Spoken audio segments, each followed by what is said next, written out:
자, 이어서 13페이지 한번 볼게요. 12페이지는 13페이지하고 같이 보시면 될 것 같다. 지금 우리가 공부하는 게 뭐냐면요. 이제 저거 왼쪽에 조그맣게 써놓은 거.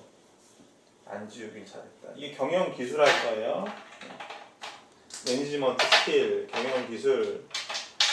경영 기술은 누가 얘기했냐면은 로버트 카츠라는 사람이 이야기했어요. 우리 핸드아웃 12페이지 보시면 밑에 나와요. 1970년대 초반에 그 하버드 비즈니스 리뷰라는 하버드 대학에서 이제 발간되는 어떤 학회지라고 해야 되나? 거기에서 이제 나왔던 얘기인데요. 경영자들이 가져야 되는 기술이 있어야 경영 역할을 우리가 잘 수행할 수 있고, 경영 역할이 잘 수행되면 경영 기능이 효과적으로 이루어질 수 있다, 이렇게 보시면 돼요. 자, 그래서 첫 번째는 컨셉추얼 스킬이라고 해서 개념적 기술이라는 게 있어요. 컨셉추얼 스킬, 개념적 기술.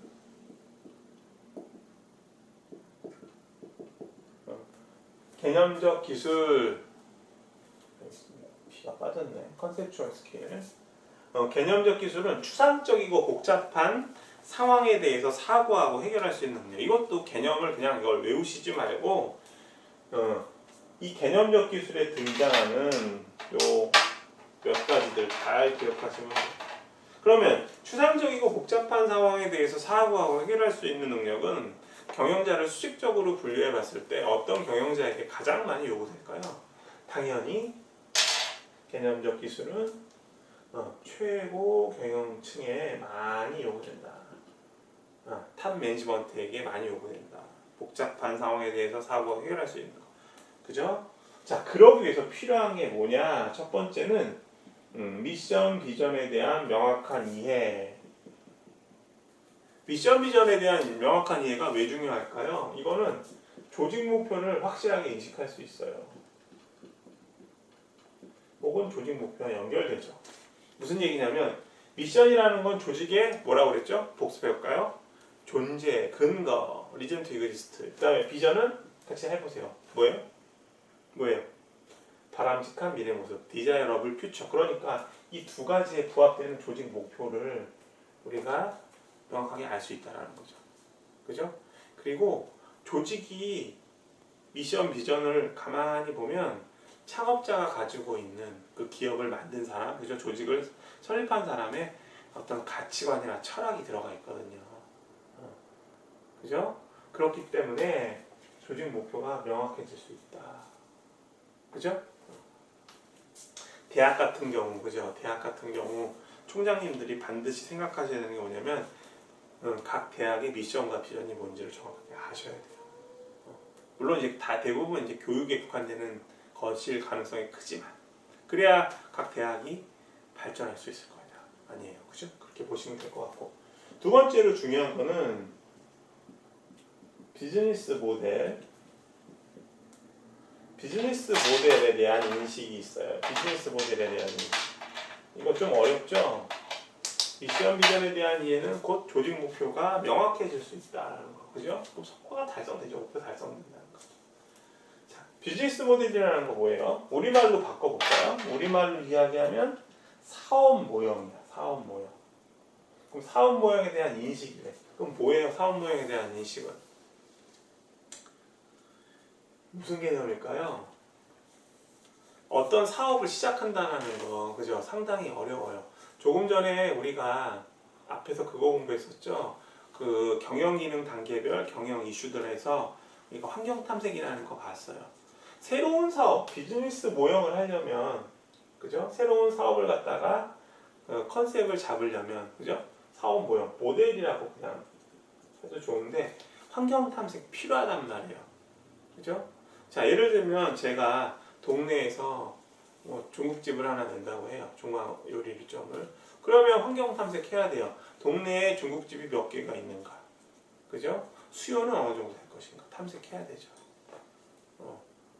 탐색을 하는 이유는 뭐냐면 소비자들에게 가치를 전달해 주기 위해서예요. 예를 들면 중국집이 되게 많다라고 하면 일단 개수가 많으니까 똑같은 비슷한 짜장면이나 관련 중국 음식을 만들어서는 소비자들의 가치를 충족시킬 수 없죠. 그죠? 그래서 많은 이제 중국 음식점들이 이제 시도하는 게 뭐 직접 수타면을 개발한다든가 뭐 특제 소스를 개발한다든가 그래서 짜장 소스 같은 거 가치 전달을 위해서 많은 노력들을 하잖아요. 그래서 비즈니스 모형을 우리가 논할 때 사업 모형을 얘기할 때 가장 중요한 거는 가치 전달이 가능한가 그리고 가치 전달을 하기 위해서는 반드시 환경 탐색을 해야 된다 이렇게 보시면 돼요. 여러분들 요새 이 회사 한번 들어보셨어요? 마켓컬리라는 회사? 마켓컬리?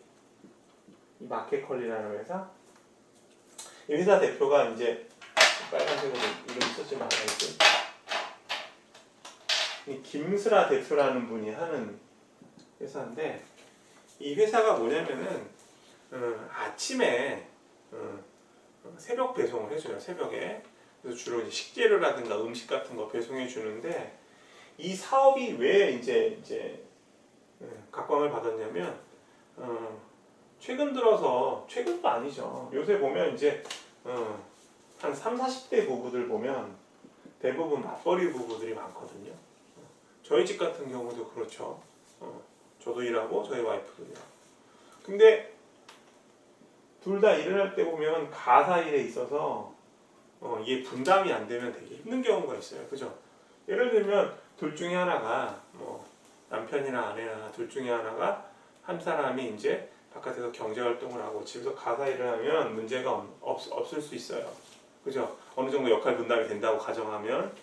근데 둘 다 일을 하는 경우에는 이 가사 분담이 한쪽으로 쏠리면 힘들거든요.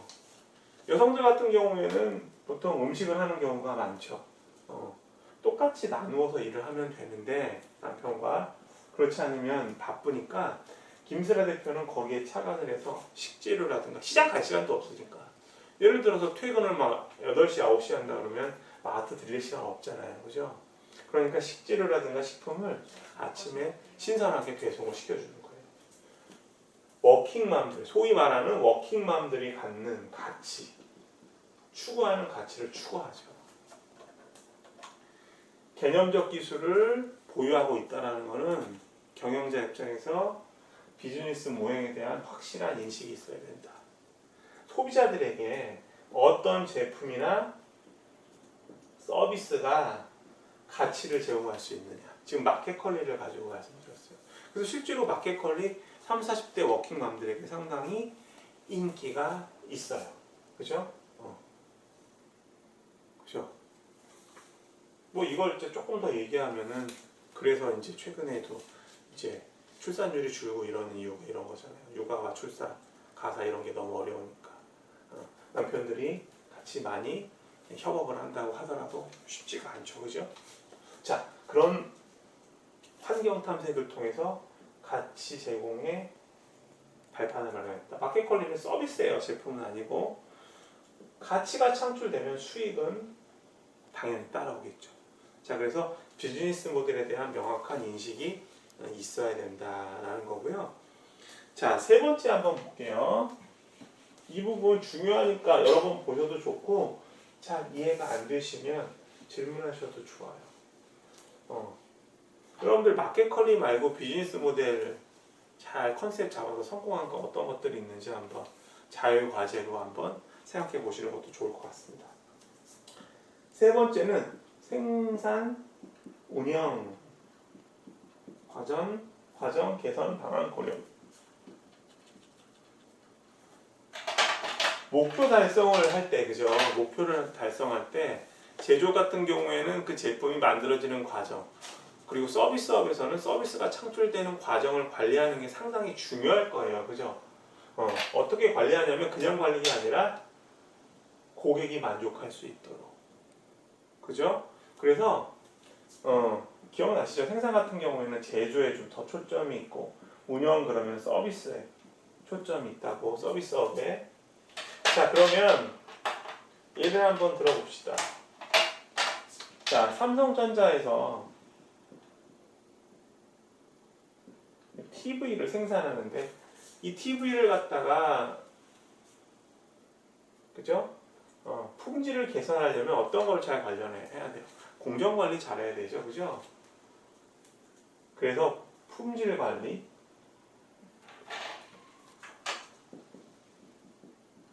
중요할 거예요. 양품이냐 불량품이냐, 불량률을 0.0000001%로 낮춰야 된다, 뭐 이런 것들. 그런데 과거에는, 옛날에는 한 3, 40년 전쯤에는 제조업 같은 경우에는 제품을 잘 만들면 됐는데 요새는 어떻게 돼요? 삼성전자 제품 같은 경우에 뭐 여러 가지 유통업체에 가서 구입하실 수 있어요. 이를테면 백화점이나, 그죠? 무슨 뭐 전자랜드 같은 데 가셔서, 그죠? 무슨 하이마트 뭐 이런 데, 롯데 하이마트 같은 데 가셔서 구입하실 수도 있는데 온라인으로 구입하시는 분들도 많잖아요. 그죠? 똑같은 제품, 구입처는 다 달라요. 온라인에서 구입할 수도 있고 오프라인에서 구입할 수 있는데 이 제품들을 사용하다 보면 고장이 날 수 있죠. 근데 제조업체에서 제품을 판매하고, 그죠? 여러 가지 판매 이후의 문제점에 대해서는 책임지지 않는다고 하면 소비자들에게 외면을 받을 수밖에 없죠. 그래서 서비스 운영 관리도 상당히 중요해요. 그래서 LG나 삼성전자 크게 다 AS 센터 크게 만들어 놓고 있잖아요. 그쵸? 그러니까 저희 집 같은 경우도 보면 삼성전자 제품, LG전자 제품, 가전제품이 여러 가지 있는데 너무나 수리가 잘 돼요. 보통 과거 같으면은 AS 센터에서 일하시는 분들이 도달하는데 걸리는 시간이 얼마 안 되는데요. 금방금방 오시더라고요. 일도 잘하시고. 그래서 생산 운영 과정 개선 방안을 고려할 때 가장 중요한 게 제품의 제조상의 품질뿐만 아니라 서비스 품질까지 망라하는 품질 관리를 해야 돼요. 다시 얘기하면 제품의 제조 과정뿐만 아니라 소비자에게 인도되고, 그죠? 사후 서비스까지 모든 과정을 통합적으로 관리하는 거. 이것을 갖다가 우리가 뭐라고 이야기하냐면 TQM이라고 해요. 자, 품질 관리 그러면 그야말로 퀄리티 매니지먼트 그러면 되잖아요. 앞에다 T는 뭐냐면 토탈을 붙여서, 그죠? 적어볼게요. 중요한 개념이니까. 제조상의 품질뿐만 아니라 배송, 사후 서비스, 배송 및 사후 서비스까지 품질로 정의한다. 이를테면 이런 거예요. 서비스를 어떻게 품질로 정의하냐 이해가 안 가실 분이 있는데, 우리가 뭐 스타벅스나 커피빈 가서 커피 전달 받을 때 거기서 일하시는 분들이 커피를 이렇게 주실 때 아주 친절하게 주시면 기분 좋죠. 그런 게 품질 관리예요. 아무리 커피가 맛있어도 야 먹어 그러고 탁 던지면 기분 나쁠 거 아니에요. 뭐 그럴 리는 없겠지만. 그래서 제조상의 품질뿐만 아니라 배송되는 과정. 지금 이제 뭐 온라인에서 TV를 갖다가 주문하고 기다리고 있는데 TV가 어느 정도 오는지 궁금해요. 전화 걸었더니 이틀 이내로 도착합니다. 제품은 안전하게 포장했습니다. 이런 식으로 연락을 해준다고 하면 고객들 만족하잖아요. 사후 서비스는 고장 났을 때, 그죠? 요새 AS 하시는 분들 너무 친절하죠, 그죠? 이런 것들을 회사 전체에서 관리하는 게 바로 TQM이라고 하고 우리말로는 전사적 품질 관리라고 해요. 전사적 품질 관리. 회사 전체에서 제조상의 품질뿐만 아니라 배송, 사후 서비스 모든 것들을 토탈 다 관리한다는 거. 이런 것들에 대한 방안들을 잘 생각을 하고 있어야 된다. 누가? 최고 경영층이 주로 많이 고민을 해야 된다.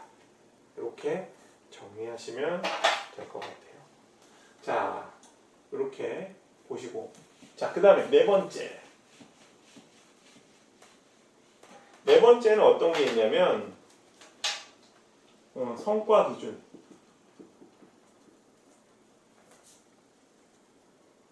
명확한 성과 기준. 성과 기준 뭐 유지, 설정 유지. 이게 왜 중요하냐면 구성원들이 일을 제대로 해야 조직 성과가 일어나잖아요. 근데 조직에서 어떤 경우에 일을 열심히 해도 성과가 반영 안 되는 경우가 있어요. 일을 많이 하는 사람은 많이 하고, 그렇기 때문에 성과 기준을 명확하게 유지하고, 그죠?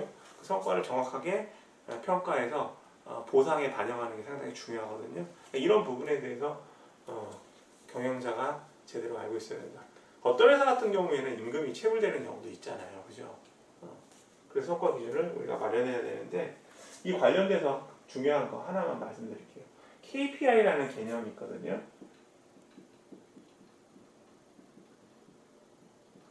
Key Performance Indicator. 보통 회사에서 많이 쓰는 말이니까 교과서에서는 잘 등장 안 하지만 KPI.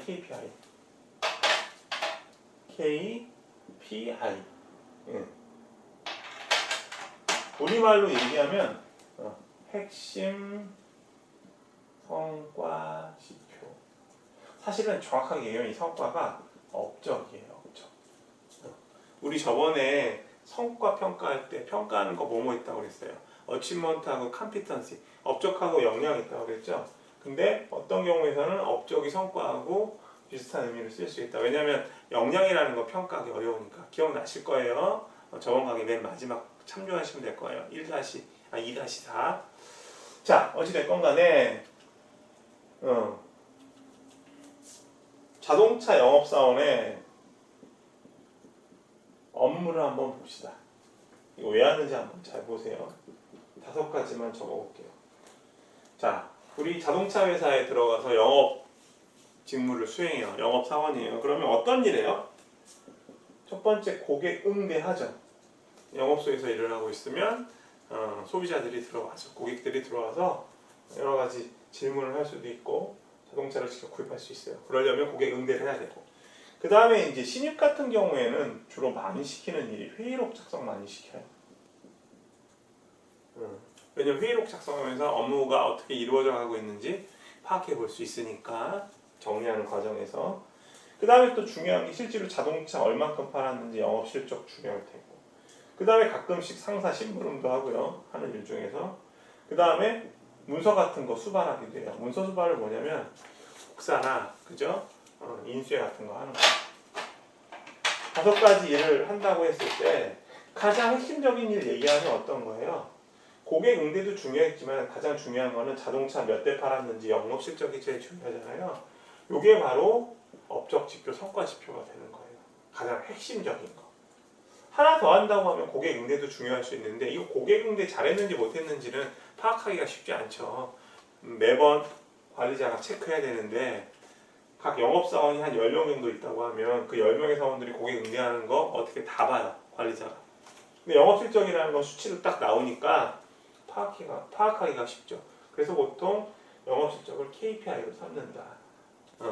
제가 무슨 얘기를 지금 하는 거냐면, 명확한 성과 기준을 설정 및 유지하려면 조직 구성원들이 수행하는 KPI, 즉 핵심 성과 지표를 정확하게 파악해야 된다. 이렇게 정리하시면 될 것 같습니다. 자, 그 다음에 이어서 한번 계속 해볼게요. 자, 지금까지는 우리 이제 최고 경영자들에게 가장 많이 요구되는, 혹은 최고 경영층들에게 가장 많이 요구되는 개념적 기술에 대해서 알아봤고요. 두 번째로는 이제 우리, 죄송해요, 지금 핸드아웃 제 부분 제가 탁자 위에 올려놓은 거 가져오느라고 잠깐 카메라에서 벗어났어요. 두 번째, 중간 관리자들에게 가장 많이 요구되는 인간적 기술에 대해서 알아보도록 할게요. 휴먼 스킬, 인간적 기술에 대해서 한번 알아볼게요. 인간적 기술. 인간적 기술의 개념을 보시면은 우리 핸드아웃에 나와 있어요. 다른 사람과 더불어 일할 수 있는 능력, 더불어. 그러니까 중간 관리자 같은 경우에는 통상 부서를 이끌죠. 그래서 부서 성과에 책임을 진다. 어카운터빌리티를 우리가 갖는다. 뭐 이런 말씀을 드렸는데, 그러다 보니까 가장 많이 요구되는 게 뭐냐면 커뮤니케이션 능력이에요. 커뮤니케이션 능력. 커뮤니케이션 능력 그러면 어떤 거냐면 제가 볼 때는 가장 중요한 게 첫 번째가 뭐냐면은 듣기일 것 같아요. 듣기. 듣는 거, 경청하는 거. 내가 어떤 부서를 이끌어. 예를 들면 제가 마케팅 부서를 이끄는 마케팅 팀장이에요. 그러면 부서원들이 한 7, 8명 있다 그러면 그들이 이야기하는 거 잘 들어야 돼요. 그죠? 왜냐면 제가 마케팅 부서에서 아무리 일을 오래 했다고 하더라도 놓치는 부분이 있을 거예요. 그죠? 그리고 뭐 부서원들이 이제 일을 하면서 느꼈던 여러 가지 점들 그리고 다른 어떤 관점들이 있을 텐데 거기에 대한 이야기를 잘 들어봐야죠. 그리고 또 한 가지는 이제 일하다 보면 여러 가지 애로사항이 있잖아요. 뭐 부서원들끼리 갈등이 일어나고 업무가 너무 과정에서 힘들고 그런 거 들어줘야 되죠. 근데 경청하는 능력이 필요하다. 그 다음에 또 중간관리자들 같은 경우 사실 프레젠테이션, 발표 능력도 상당히 중요해요. 그죠? 발표를 어떻게 잘하느냐 상당히 중요하죠. 말하는 능력뿐만 아니라 발표 자료를 어떻게 구성하는지 이런 것도 중요한 능력이 되겠죠. 그 다음에 이제 하나 더 한다 그러면 이제 요새는 외국어 능력도 상당히 중요하다.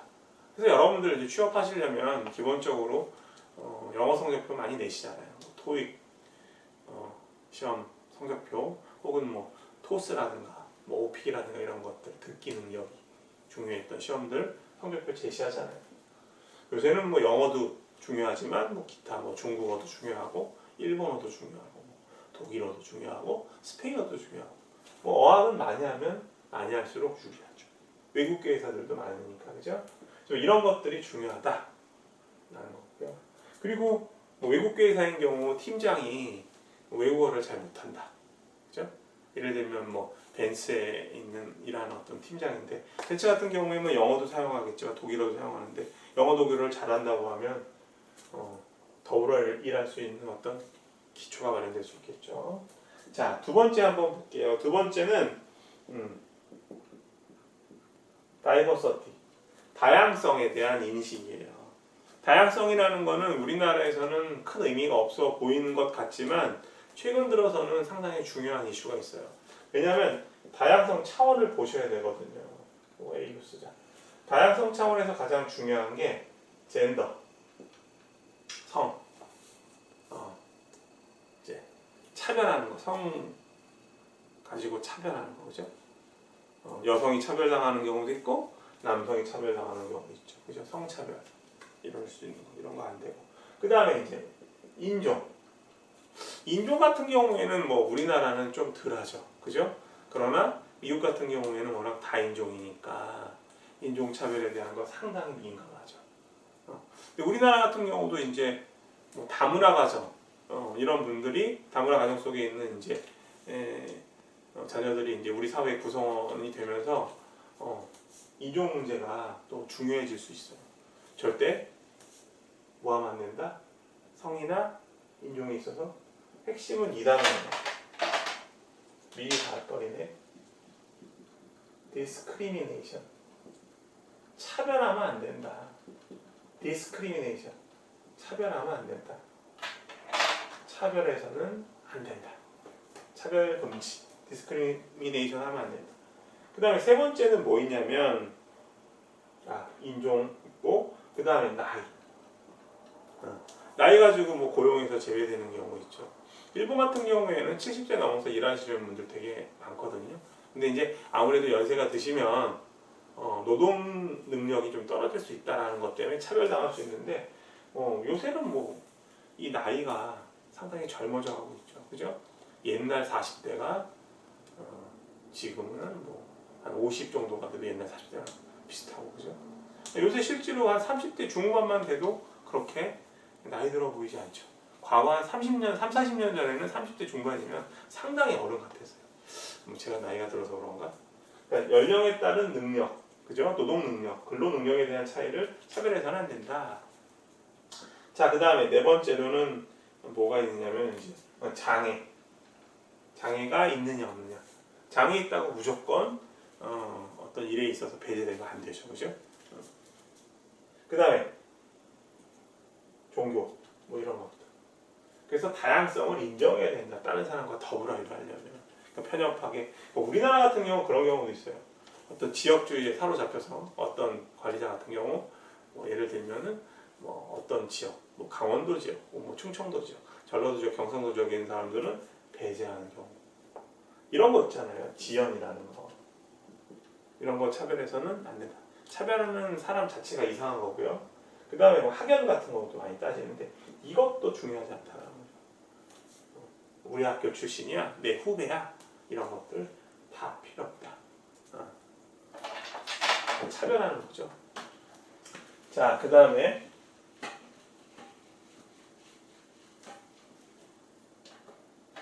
조직 내에서의 네트워킹. 자, 조직 내에서의 네트워킹 한번 볼게요. 내외에서 네트워킹은 조금 전에 이제 말씀드렸던 경영 역할에 때 말씀드렸던 거, 그죠? 협력업체하고의 어떤 네트워킹. 마트와 롯데마트와 어깨동무 콩나물의 네트워킹, 그죠? 어깨동무 콩나물에서 일하시는 경영자들, 롯데마트 경영진 혹은 뭐 구매 담당하시는 분들하고 이제 네트워킹 만들어서 물품 안정적으로 공급하실 것 같아요, 그죠? 이렇게 보시면 되고, 그 다음에 이제 부서 내에서는 죄송해요. 조직 내에서의 네트워킹은 부서 간이에요. 부서 간. 사이간자죠. 그러니까 부서 간에, 그러니까 회사 내에서도 부서 간 네트워킹이 필요하다는 거죠. 그죠? 예를 들면 재무부서하고 마케팅 부서. 재무부서하고 마케팅 부서 사이 안 좋을 수 있어요. 마케팅 부서는 돈 쓰는 부서, 재무부서는 돈 주는 부서거든요. 어떤 제품이나 서비스를 갖다가 알리고 소비자들에게 매출 촉진하기 위해서 비용 많이 사용하잖아요. 이른바 촉진 비용. 더 줄여서 얘기하면, 좁혀서 얘기하면 광고 비용 같은 경우. 돈을 집행하니까 싫어할 수밖에 없잖아요. 이런 어떤 갈등이 있을 수 있으니까 서로 부서 간 네트워킹이 있어야 된다. 입장차를 잘 이해해야 된다. 여기는 돈 쓰는 부서, 여기는 돈 안 주는 부서 이러지 말고 재무부서에서는 마케팅 활동이 왜 중요하구나. 돈을 많이 쓰긴 하는데 필요하겠구나. 그리고 마케팅은 무조건 돈 많이 쓸 게 아니라 재무부서 입장도 좀 생각해 봐야 되죠. 자, 이런 게 부서 간 네트워킹이라고 보시면 되고요. 그 다음에 이제 마지막으로 중요하네요.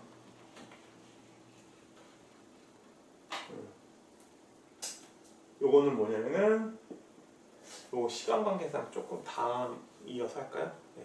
4부에서 할게요. 4부에서.